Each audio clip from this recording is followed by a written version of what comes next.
আসসালামু আলাইকুম ভাইয়া ও আপুরা। আজকে আবারও তোমাদের জন্য নিয়ে হাজির হলাম ফুলকপি ফ্রাই নিয়ে। আর আজকে ফুলকপি ফ্রাই করব। এটা কোনো সিদ্ধ করে নেওয়া লাগবে না, এভাবে চিকন চিকন করে কেটে নিলেই হবে। তো আমি এখানে নিয়েছি চিলি ফ্লেক্স, হলুদের গুঁড়া, মরিচের গুঁড়া, লবণ আর কর্নফ্লাওয়ার। আর যাদের বাসাতে কর্নফ্লাওয়ার নাই তারা এখানে ইচ্ছা করলে চালের গুঁড়িটা দিতে পারো। চালের গুঁড়িটা দিলে এটা খেতে মচমচে হবে, প্লাস মশলাটা ফুলকপির গায়ে এটা থাকবে। তো আমি এর সঙ্গে আরও নিয়েছি বাটা মশলা।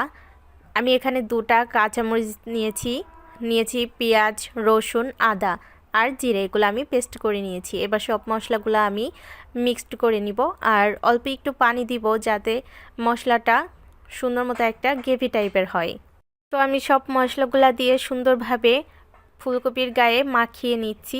আর ভিতর করে কিন্তু ভালোভাবে মশলাটা চেপে চেপে লাগাই দিতে হবে, না হলে কিন্তু খেতে মজা হবে না। তো আমি এবার একটা কড়াইতে তেল নিয়ে আস্তে জালে লাল লাল করে ভেজে নিব।